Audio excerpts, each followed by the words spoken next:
اولیاء امته صاحبین قلوب المصفى اما بعد فاعوذ باللہ من الشیطان الرجیم بسم اللہ الرحمن الرحیم یا ایہا الناس قد جاءکم من اللہ نور وکتاب مبین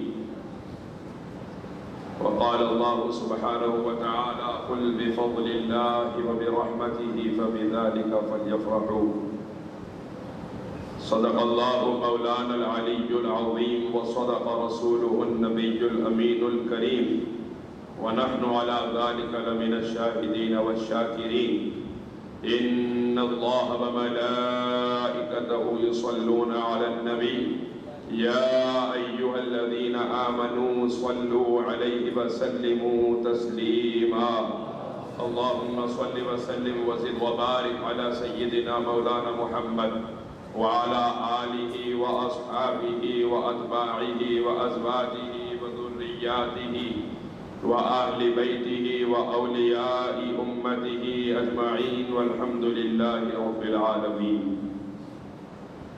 معزز و مکرم صدر اجلاس حضرت مولانا عبد الرحمن حسن قادری صاحب مدد اللہ العالی،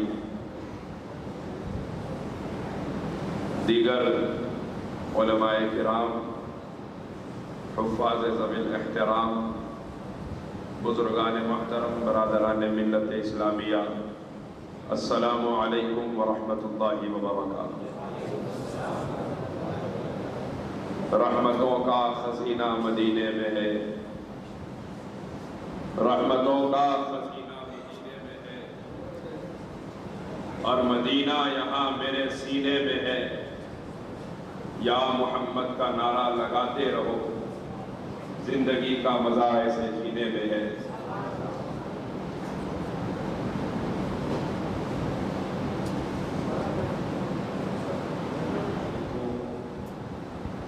مبارک ہستیوں کے ساتھ اللہ کے مبارک گھر میں اللہ تبارک و تعالیٰ نے ہمیں جمع فرمایا ہے. یہ حقیقت ہے کہ اگر ساری دنیا سرکار کی میلاد کا تذکرہ کرے تو سرکار کی شان اقدس میں کوئی اضافہ ہونے والا نہیں ہے، اور اگر تذکرہ کرنے نہ کرنے سے حضور کی شان میں زیادتی ہوتی ہے نہ کمی ہوتی ہے تو پھر ذکر میلاد مصطفیٰ کیوں کیا جاتا ہے؟ اس کا جواب یہ ہے کہ رب تبارک و تعالیٰ نے ہم غلاموں پر یہ احسان فرمایا، جو محبوب کا تذکرہ کرنے کے لیے ہمیں جمع فرمایا ہے. محبوب کی شان ہمارے تذکرہ کرنے سے بڑھتی نہیں ہے اور ہمارے تذکرہ نہ کرنے سے کم نہیں ہوتی.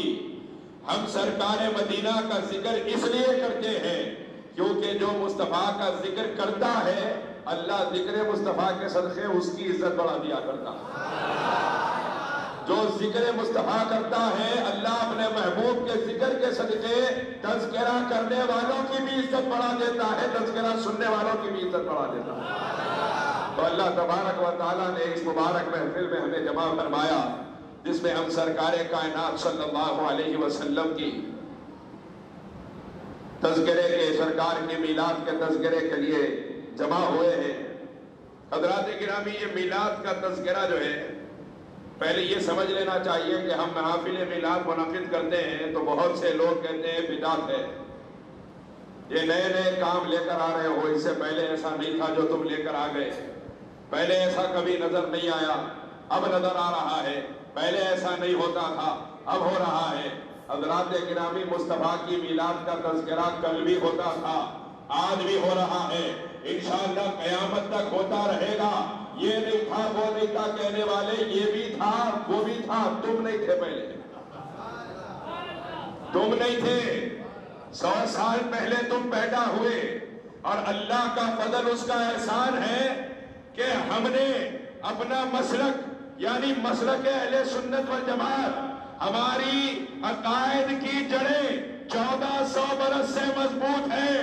ہم نے 100 سال پہلے ہمارا مسلک انگریز کی میز سے نہیں لیا ہے. ہم نے یہ مسلک غوث اعظم کی چوکھٹ سے لیا ہے. ہم نے یہ مسلک غریب نواز کے آستانے سے لیا ہے. ہم نے یہ مسلک بندہ نواز کی دربار سے لیا ہے. اور جن کی چوکھٹوں سے ہم نے یہ مسلک لیا ہے ان پہ ہمارا اعتماد ہے. اب کسی نئے ٹھیکیدار کی ہمیں ضرورت نہیں ہے. ہم نے انگریزوں کی غلامی کی اینک لگا کے قرآن و حدیث نہیں پڑھا. ہم ان اماموں کو مانتے ہیں جنہوں نے مصطفیٰ کے عشق کا سرما لگا کے قرآن کو پڑھا ہے اور سمجھا ہے، کائنات کو سمجھایا ہے.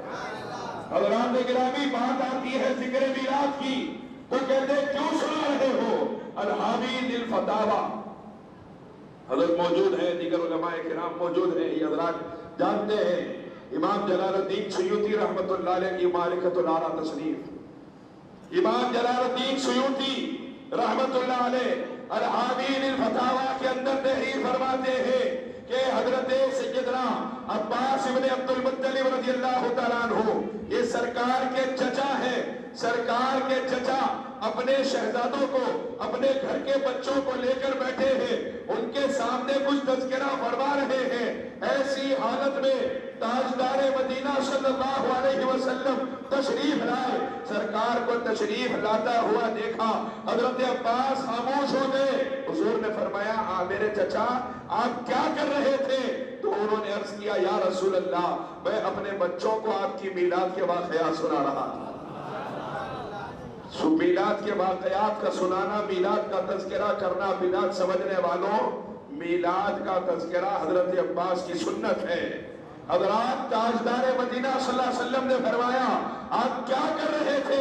عرض کیا یا رسول اللہ میں اپنے بچوں کو آپ کی میلاد کے واقعات سنا رہا تھا.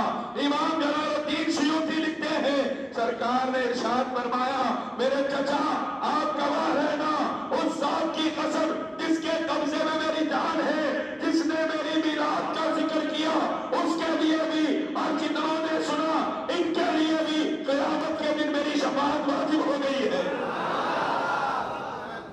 ہم کس کے لیے بیٹھے ہیں؟ ذکر میلاد مصطفیٰ کرنے کے لیے بیٹھے ہیں. حضرات گرامی یہ نہ سوچے باہر ہوتا جلسہ بہت بڑا مجمع ہو جاتا، یہاں مجمع کم نظر آ رہا ہے. ارے یہاں چھوڑا مجمع ہو گیا. لوگ کہتے ہیں جلسہ چھوٹا تھا. میں کہتا ہوں چھوٹا کیسے ہو گیا؟ تو بولے کم لوگ آئے جلسہ چھوٹا. تو بولے بڑا کیسا ہوتا؟ تو بولے زیادہ لوگ آ گئے تو جلسہ بڑا ہو جاتا. حقیقت یہ نہیں ہے کہ لوگ زیادہ آ جائیں تو جلسہ بڑا ہو جائے یا لوگ کم ہو جائیں تو جلسہ چھوٹا ہو جائے. ہم وہ نہیں جو تعداد پہ بھروسہ کرتے ہیں، ہم وہ ہیں اس ذات پہ بھروسہ کرتے ہیں جس کا تذکرہ کرنے کے لیے بیٹھے ہیں.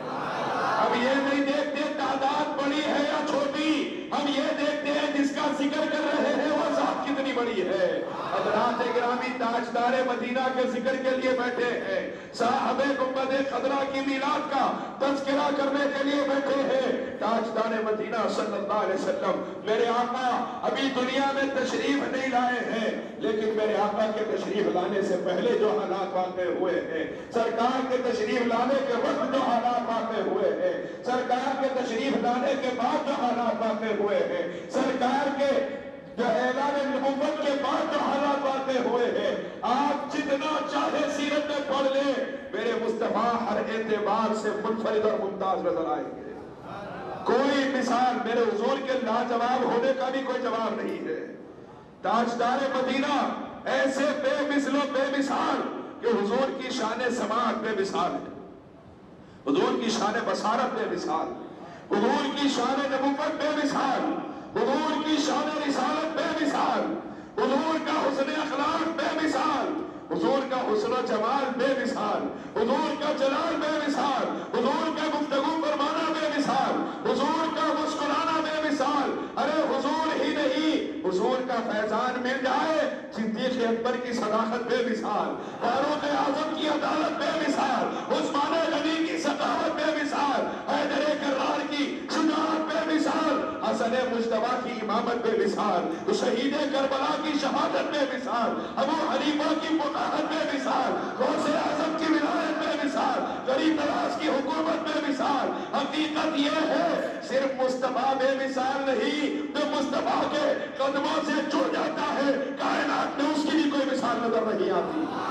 آپ غور فرمائیں، سرکار فاروق اعظم کو بلایا، مولا علی شیر خدا کو بلایا اور بلا کے فرمایا یہ امانت ہے، میرا جبہ ہے اور امانت ہے تمہارے پاس، یہ تم میں سے کسی کے لیے نہیں، ایک زمانہ آئے گا اس میں ایک شخص آئے گا جو یہاں کا نہیں ہوگا، مجھ سے پہلے ملا ہوا نہیں ہوگا، تمہارے مجمع میں سے نہیں ہوگا، لیکن وہ یمن کا رہنے والا ہوگا، وہ میری محبت میں تڑپ رہا ہے، وہ آج نہیں بعد میں ایک زمانے میں آئے گا، اس کا نام اویس قرنی ہوگا، میرا جبہ اس کو عطا کرنا اور کہنا حضور نے کہا میری امت کے لیے دعائیں کرے۔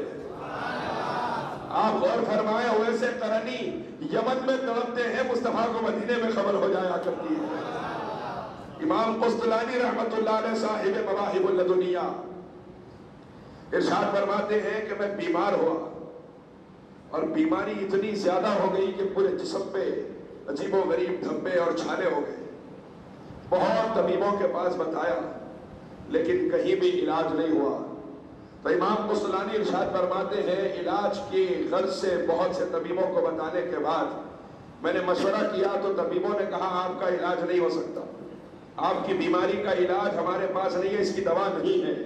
امام قسطلانی ارشاد فرماتے ہیں مسجد غفاریہ کے امام نہیں ہے، حرم کعبہ کے امام ہے، اور آج کل کے امام نہیں ہیں، یہ بھی یاد رکھیں صدیاں گزر گئی ہیں جن کی امامت کو تمام مکاتب فکر نے تسلیم کیا ہے۔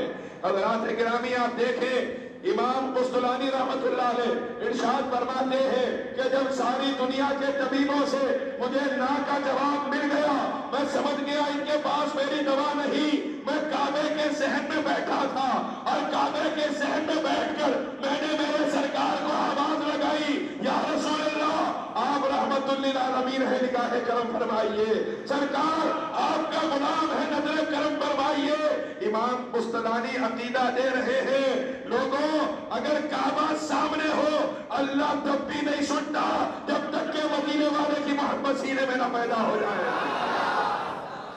اللہ سنتا اس کی ہے جو مصطفیٰ کے واسطے سے پکارتا ہے، ڈائریکٹ جانے کی بات نہیں ہے یہاں پہ، وہاں جو جانا چاہتا ہو وہ کر رہے ہو، دیواروں میں بند کرنے کی کس کے بارے میں بات کر رہے ہو؟ کیا تمہیں یاد نہیں یہ وہ محمد ابن عبداللہ ہے کہ زمین پہ کھڑے ہو کر انگلی سے اشارہ کیا تو آسمان کا چاند پھاڑ کے رکھ دیا تھا؟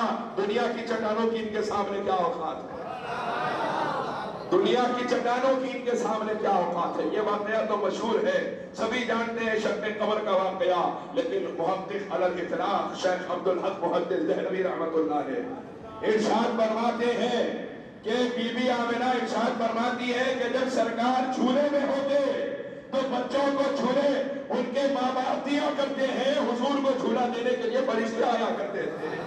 بی بی آمنہ فرماتی ہے حضور کو جھولا دیا جاتا، اب سرکار اپنی ماں کے گود میں ہوتے تو جس طرف میرے سرکار اپنا دستے مبارک ہلاتے تھے، بی بی آمنہ فرماتی ہے آسمان کا چاند اس طرف گھومتا ہوا نظر آتا۔ چاند کے دو ٹکڑے کرنا تو نبوت کے اعلان کے بعد میں ہے، مصطفیٰ اپنی ماں کی گود میں اپنے اختیارات کا اعلان فرما رہے ہیں، اپنی زمین و آسمان پہ حکومت کا اعلان فرما رہے ہیں۔ اسی لیے شیخ عبدالحق محدث دہلوی رحمت اللہ نے ایک بات بہت اچھی فرمائی کہ پچھلے تمام انبیاء کے کمالات کو اللہ تعالیٰ نے اپنے محبوب کے اندر جمع فرما دیا تھا۔ تمام انبیاء ستاروں کی مانند ہے اور سرکار سورج کی مانند ہے۔ ارشاد فرماتے ہیں کہ سورج کی روشنی سے جب رات آتی ہے تو سورج کی روشنی لے کر سارے ستارے چمکتے ہیں، لیکن جب سورج ظاہر ہو جاتا ہے تو ستارے نظروں سے غائب ہو جاتے ہیں۔ شیخ عبدالحق محدث دہلوی فرماتے ہیں کہ وہ سارے ستارے انبیاء ہیں اور وہ سورج محمد مصطفیٰ ہے، انہی کی روشنی سے سارے چمک رہے تھے۔ جب مصطفیٰ تشریف لائے تو صرف مصطفیٰ کا جلوہ ہے، اب کوئی اور نہیں ہے، سب کی صنم اپنی جگہ لائق تعظیم، کامل میری نگاہ میں بس میرا صنم ہے۔ اب قیامت کی صبح تک اسی صنم کا چرچا ہوگا، قیامت کی صبح تک اسی ذات کا نام ہوگا، اسی ذات کی عظمت ہوگی، اسی ذات کا لایا ہوا قرآن ہوگا۔ اچھا قرآن بھی آیا ہے تو بے مثال انداز ہے۔ آپ غور فرمائیں، پچھلے انبیاء پہ کتابیں آتی ہیں، صحیفے آئے ہیں، تو کس طرح آئے ہیں؟ لکڑی پہ لکھ دیا گیا، فرمایا گیا فلاں جگہ رکھا ہوا ہے، جا کر لے کے آئیے۔ تو پچھلے انبیاء کرام کو حکم ہوتا اور وہ جاتے، جس مقام پہ حکم ہوتا وہاں سے لے کر آتے، اپنی قوم تک کلام پہنچاتے۔ لیکن میرے سرکار پر کلام آنے میں فرق یہ ہے کہ انبیاء کو کلام لانے کے لیے جانا پڑتا تھا، میرے مصطفیٰ کو جانا نہیں پڑتا۔ مصطفیٰ جہاں ہوتے جبرائیل کلام لے کر آ جایا کرتے ہیں۔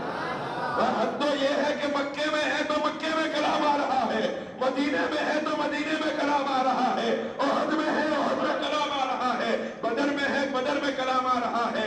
انتہا تو یہ ہے کہ میرے سرکار سیدہ عائشہ صدیقہ کے بستر پہ ہے تو بستر عائشہ پہ کلام آ رہا ہے۔ یہ شان فقط آمنہ کے لال صلی اللہ علیہ وسلم کی ہے۔ بات خط آدم علیہ السلام کی ہوتی ہے، حضرت ہود علیہ السلام کی قوم کے خط کی بات ہوتی ہے تو 60 فٹ کا ایک آدمی تھا، بظاہر ان کے خط کا یہ عالم ہوتا، حضرت آدم علیہ السلام کے خط کا تذکرہ ہوتا ہے۔ آپ غور فرمائیے کے بعد حضور کی مجلس میں آئے سارے صحابہ دیکھ کے حیران ہیں کہ یہ کون سا عطر لگا کے آیا ہے، اس کے آتے ہی ساری محفل خوشبو سے معطر ہو چکی ہے۔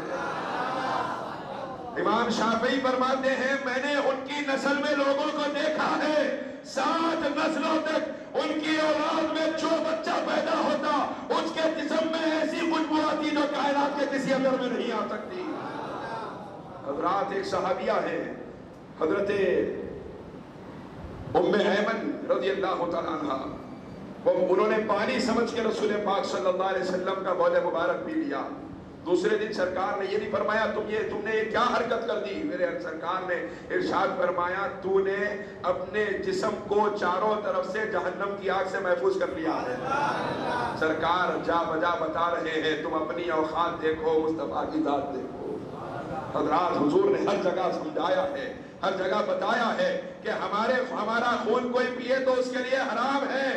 حضرت عبداللہ ابن زبیر نے حضور کا خون مبارک پیا، میرے سرکار صلی اللہ علیہ وسلم نے ارشاد فرمایا اگر کوئی دیکھنا چاہے کہ جس کے خون میں میرا خون مل گیا ہے اور اس کے مل جانے کی وجہ سے جہنم کی آگ اس کے اوپر حرام ہو گئی ہے تو عبداللہ بن زبیر کو دیکھے۔ یہ سرکار کے خون مبارک کی صفت ہے، اور یہ ہر جگہ اللہ نے بتایا کہ منفرد، ممتاز، بے مثال، لاجواب، یہ جتنی بلندیاں ہیں سب تاجدار مدینہ صلی اللہ علیہ وسلم کے لیے ہے۔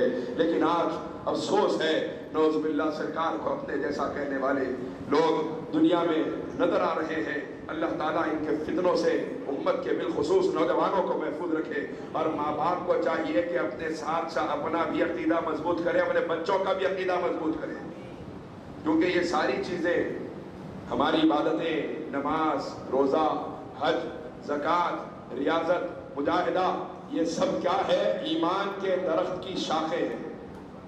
یہ کیا ہے؟ ایمان کے درخت کی کو دیکھتا ہے تو اسے کراہت محسوس ہوتی ہے، لیکن جب بے نمازی کو دیکھتا ہے تو خنزیر بھی اس سے پناہ مانگنے لگتا ہے۔ اب ہم کو غور کرنا ہے ہم کون سے مقام پہ جا کے ہیں۔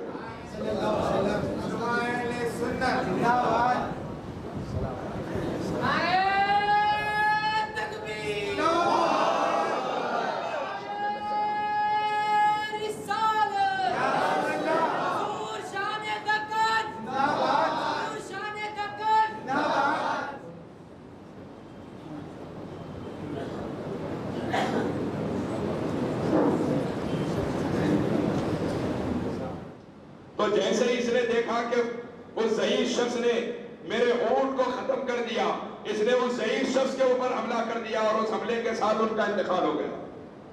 اب معاملہ امیر المومنین سرکار فاروق اعظم کے دربار میں پیش ہوا، اور سرکار فاروق اعظم نے اس مرحوم کے بچوں سے پوچھا تم کیا چاہتے ہو؟ انہوں نے کہا قتل کا بدلہ قتل، قصاص چاہتے ہیں، اور یہی قانون شریعت ہے، یہ یہاں نافذ نہیں ہے، اس واسطے قتل کرا سوالا 4 مہینے میں پھر باہر آ جاتا، پھر آتا پھر دوسرے کی تیاری میں، جتنے زیادہ کرا اتنا زیادہ لوگ ڈرتے بول کے حماقت میں پھرتے رہتا ہو، ہے کہ نہیں ہے؟ ایسے بہت ہے، اللہ ان کے فتنوں سے امت کو محفوظ رکھے، ان کی صحبتوں سے آپ کے ہمارے بچوں کو محفوظ رکھے۔ میں جو کر رہا تھا حضرات گرامی، پھر جیسے ہی قصاص کی بات آئی تو اس نے کہا امیر المومنین کچھ لوگوں والا واپس آتا۔ امیر المومنین نے ارشاد فرمایا ہم تیری بات پر یقین کر لے، اس کے لیے تجھے ایک کام کرنا پڑے گا کہ کسی کو ضمانت کے طور پر یہاں کھڑا کر دے کہ اگر مقررہ وقت تک تو نہیں آیا تو اس کا سر قلم کر دیا جائے گا۔ اب وہ تو آیا اکیلا تھا، چاروں طرف نگاہ پھیر کے دیکھنے لگا، اچانک بجتے ہوئے سے حضور کے جلیل القدر صحابی حضرت ابو ذر غفاری رضی اللہ تعالیٰ عنہ کھڑے ہو گئے۔ وہ سید التارکین ہے، امام التارکین ہے، ساری دنیا کو چھوڑ کے جنگل میں جا کے بسے ہیں۔ حضرت ابو ذر غفاری رضی اللہ تعالیٰ عنہ کھڑے ہو گئے، عرض کرنے لگے امیر المومنین اگر یہ مقررہ وقت تک واپس نہ آیا تو اس کی جگہ مجھے قتل کر دیجیے۔ وہ چلا گیا، وقت مقررہ قریب آ گیا، حضرت ابو ذر غفاری رضی اللہ تعالیٰ عنہ کو مقتل کی طرف لے جایا جا رہا ہے، اور حضور کے صحابہ دھاڑے مار مار کے رو رہے ہیں کہ بلا وجہ حضور کا ایک جلیل القدر صحابی مسلمانوں کے ہاتھ سے قتل کیا جا رہا ہے اور کوئی وجہ نہیں ہے، اور فاروق اعظم کا انصاف ہے بدلنے والا بھی نہیں، فاروق اعظم کا فیصلہ بدلنے والا بھی نہیں ہے۔ اب حضرت ابو ذر غفاری کو لے جایا جا رہا ہے، کچھ صحابہ گھروں کی چھتوں پہ چڑھ گئے، کچھ جھاڑوں پہ چڑھ گئے اور چڑھ کے دیکھنے لگے۔ ایک صحابی نے فرمایا ٹھہرو، دھول اڑتی ہوئی نظر آ رہی ہے، ہو سکتا ہے کہ وہ واپس آ رہا ہے۔ قریب آیا اور قریب آیا، دیکھا تو وہ نوجوان جو موت سے بچ کر گیا تھا پلٹ کر واپس آ گیا۔ اس کو مقتل کی طرف لے جایا جا رہا تھا۔ امیر المومنین سرکار فاروق اعظم نے اس سے ارشاد فرمایا کہ اگر تو واپس نہ آتا تو کوئی تجھ سے پوچھنے والا نہ تھا، تیری جگہ ابو ذر قتل کر دیے جاتے، اور تو تیرے اوپر کوئی پوچھنے سب بنانے کے ساتھ سیدہ فاطمہ زہرا کی قدیم بناتے تھے تو ان کی گودوں میں عبد القادر جیلانی معین الدین اجمیری کھلا کرتے تھے۔ آج ہمارے معاشرے کی بربادی کے ہم خود ذمہ دار ہیں۔ میلاد پاک کے اس عظیم اجتماع سے آپ حضرات کی خدمت میں بس اتنا عرض کرنا چاہتا ہوں، عشق بھی کامل ہونا چاہیے، اتباع میں بھی کامل ہونے کی کوشش کرنی چاہیے۔ آگے فیصلہ اللہ تبارک و تعالیٰ کے ہاتھ میں ہے۔ شان دکن حضرت علامہ مولانا محمد احمد نقشبندی صاحب مدد اللہ العالی ماشاءاللہ ساری دنیا میں اے اللہ موت آئے تو صبح میں لا الہ الا اللہ اور آنکھوں کے سامنے محمد مصطفیٰ کا رخ زیبا ہو۔ اے اللہ ہماری دنیا و آخرت کے معاملات میں خیر کثیر عطا فرما، آمین یا الہی۔ یہ دعا ازمن گردت قبول است فیل پنجتن بحر غوث اعظم و خواجہ خواجگان زمن است فیل بندہ نواز سلطان و خواجہ دکن لی خمسۃ اطفی بہا حر الوباء الحاطمہ المصطفیٰ والمرتضی وابناہما والفاطمہ وآخر دعوانا الحمدللہ رب العالمین۔